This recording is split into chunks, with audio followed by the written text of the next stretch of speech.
تفہیم القرآن سید ابوالعلا مودودی سورہ فاتر آیات 39 تا 45 اعوذ باللہ من الشیطان الرجیم بسم اللہ الرحمن الرحیم هو الذی جعلکم خلائف فی الارض، وہی ہے جس نے تم کو زمین میں خلیفہ بنایا۔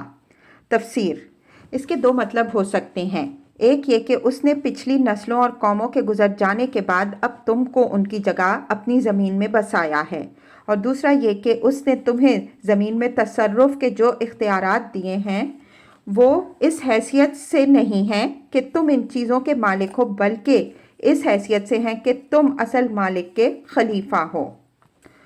فمن کفر فعلیہ کفرہ، اب جو کوئی کفر کرتا ہے اس کے کفر کا وبال اسی پر ہے۔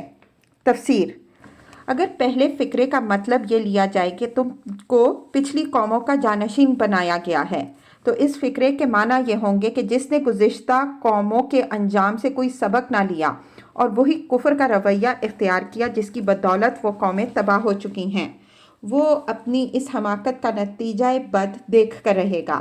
اور اگر اس فقرے کا مطلب یہ لیا جائے کہ اللہ تعالیٰ نے تم کو اپنے خلیفہ کی حیثیت سے زمین میں اختیارات ادا کیے ہیں، تو اس فقرے کے معنی یہ ہوں گے کہ جو اپنی حیثیت خلافت کو بھول کر خود مختار بن بیٹھا، یا جس نے اصل مالک کو چھوڑ کر کسی اور کی بندگی اختیار کر لی، وہ اپنی اس باغیانہ روش کا برا انجام دیکھ لے گا۔ وَلَا يَزِيدُ الْكَافِرِينَ كُفْرُهُمْ عِنْدَ رَبِّهِمْ إِلَّا مَقْتًا، اور کافروں کو ان کا کفر اس کے سوا کوئی ترقی نہیں دیتا کہ ان کے رب کا غضب ان پر اور زیادہ بھڑکتا چلا جاتا ہے۔ وَلَا يَزِيدُ الْكَافِرِينَ كُفْرُهُمْ إِلَّا خَسَارًا، کافروں کے لیے خسارے میں اضافے کے سوا اور کوئی ترقی نہیں۔ قل، اے نبی صلی اللہ علیہ وسلم، ان سے کہو، ارأیتم شرکاءکم الذین تدعون من دون اللہ، کبھی تم نے دیکھا بھی ہے اپنے ان شریکوں کو جنہیں تم اللہ کو چھوڑ کر پکارتے ہو؟ تفسیر: اپنے شریک کا لفظ اس لیے استعمال فرمایا کہ در حقیقت وہ خدا کے شریک تو ہیں نہیں، مشرکین نے ان کو اپنے طور پر اس کا شریک بنا رکھا ہے۔ ارونی ماذا خلقوا من الارض ام لہم شرک فی السماوات، مجھے بتاؤ انہوں نے زمین میں کیا پیدا کیا ہے، یا آسمانوں میں ان کی کیا شرکت ہے۔ ام آتیناہم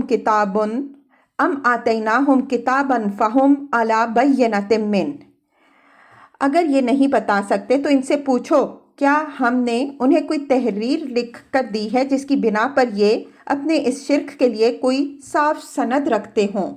تفسیر: یعنی کیا تو ہمارا لکھا ہوا کوئی پروانہ ان کے پاس ایسا ہے جس میں ہم نے یہ تحریر کیا ہو کہ فلاں فلاں اشخاص کو ہم نے بیماروں کو تندرست کرنے، یا بے روزگاروں کو روزگار دلوانے، یا حاجت مندوں کی حاجتیں پوری کرنے کے اختیارات دیے ہیں، یا فلاں فلاں ہستیوں کو ہم نے اپنی زمین کے فلاں حصوں کا مختار کار بنا دیا ہے، اور ان علاقوں کے لوگوں کی قسمتیں بنانا اور بگاڑنا اب ان کے ہاتھ میں ہے، لہٰذا ہمارے بندوں کو اب انہی سے دعائیں مانگنی چاہیے اور انہی کے حضور نذریں اور نیازیں چڑھانی چاہیے، اور جو نعمتیں بھی ملیں ان پر انہی چھوٹے خداؤں کا شکر بجا لانا چاہیے۔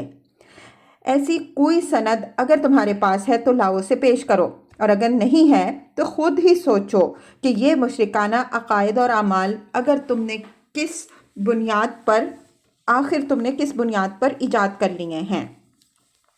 تم سے پوچھا جاتا ہے کہ زمین اور آسمان میں کہیں تمہارے ان بناوٹی معبودوں کے شریک خدا ہونے کی کوئی علامت پائی جاتی ہے؟ تم اس کے جواب میں کسی علامت کی نشاندہی نہیں کر سکتے۔ تم سے پوچھا جاتا ہے کہ خدا نے اپنی کسی کتاب میں یہ فرمایا ہے، یا تمہارے پاس ان بناوٹی معبودوں کے پاس خدا کا دیا ہوا کوئی پروانہ ایسا موجود ہے جو اس امر کی شہادت دیتا ہو کہ خدا نے خود انہیں وہ اختیارات عطا فرمائے ہیں جو تم ان کی طرف منسوب کر رہے ہو؟ تم وہ بھی نہیں پیش کر سکتے۔ اب آخر وہ کیا چیز ہے جس کی بنا پر تم اپنے یہ عقیدے بنائے بیٹھے ہو کیا تم خدائی کے مالک ہو کہ خدا کے اختیارات جس جس کو چاہو بانٹ دو؟ بل ان یعد الظالمون بعضهم بعضا الا غرورا، نہیں بلکہ یہ ظالم ایک دوسرے کو محض فریب کے جھانسے دیے جا رہے ہیں۔ تفسیر: یعنی یہ پیشوا اور پیر، یہ پنڈت اور پروہت، یہ کاہن اور واعظ، یہ مجاور اور ان کے ایجنٹ محض اپنی دکان چمکانے کے لیے عوام کو الو بنا رہے ہیں اور طرح طرح کے قصے گھڑ گھڑ کر لوگوں کو یہ جھوٹے بھروسے دلا رہے ہیں کہ خدا کو چھوڑ کر فلاں فلاں ہستیوں کے دامن تھام لوگے تو دنیا میں بھی تمہارے سارے کام بن جائیں گے اور آخرت میں بھی تم چاہے کتنے ہی گناہ سمیٹ کر لے جاؤ وہ اللہ سے تمہیں بخشوا لیں گے۔ ان اللہ یمسک السماوات والارض ان تزولا، حقیقت یہ ہے کہ اللہ ہی ہے جو آسمانوں اور زمین کو ٹل جانے سے روکے ہوئے ہے۔ وَلَئِن زَالَتَا إِنْ أَمْسَكَهُمَا مِنْ أَحَدٍ مِّن بَعْدِي، اور اگر وہ ٹل جائیں تو اللہ کے بعد کوئی دوسرا نہیں انہیں تھامنے والا۔ تفسیر: یعنی یہ عطا کائنات اللہ تعالیٰ کے قائم رکھنے سے قائم ہے، کوئی فرشتہ یا جن یا نبی یا ولی اس کو سنبھالے ہوئے نہیں ہیں۔ کائنات کا سنبھالنا تو درکنار، یہ بے بس بندے تو اپنے وجود کو سنبھالنے پر بھی قادر نہیں۔ ہر ایک اپنی پیدائش اور اپنی بقا کے لیے ہر آن اللہ جل شانہ کا محتاج ہے۔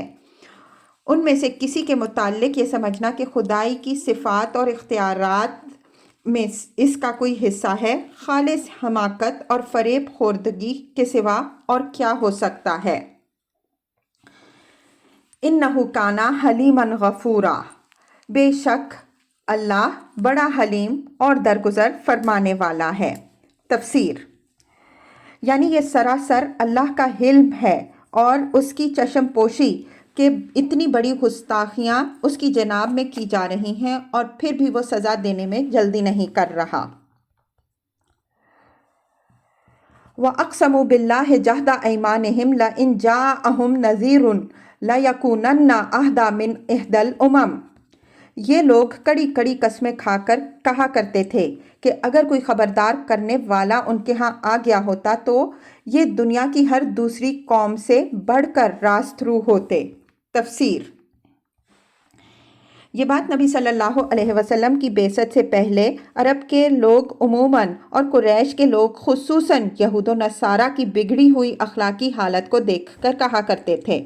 ان کے اس قول کا ذکر اس سے پہلے سورہ انعام آیات 156 تا 57 میں بھی گزر چکا ہے اور آگے سورہ صافات آیات 167 تا 169 میں بھی آ رہا ہے۔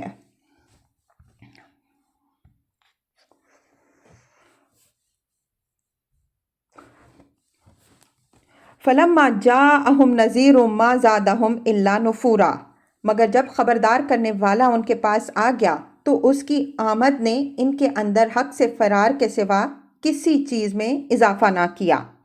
اسْتَكْبَارًا فِي الْأَرْضِ وَمَكَرَ السَّيِّئَةَ،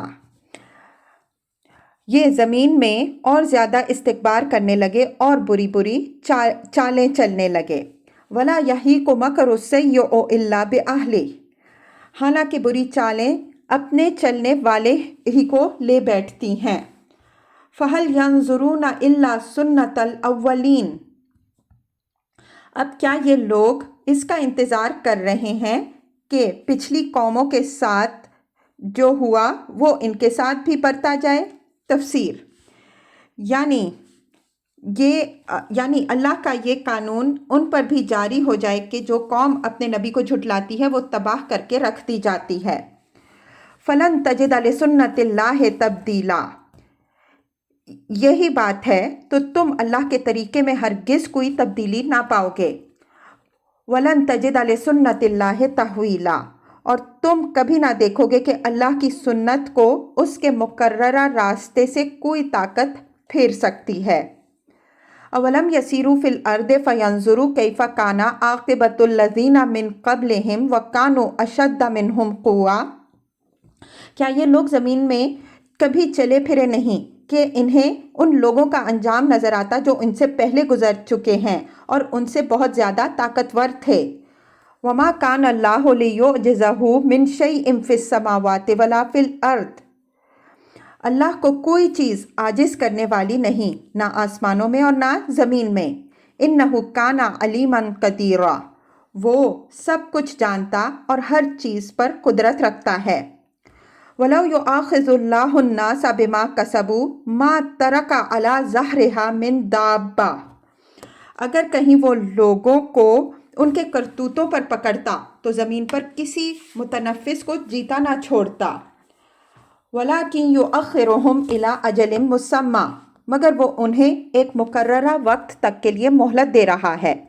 فَإِذَا جَاءَ أَجَلُهُمْ، پھر جب ان کا وقت آن پورا ہوگا، فَإِنَّ اللَّهَ كَانَ بِعِبَادِهِ بَصِيرًا، تو اللہ اپنے بندوں کو دیکھ لے گا۔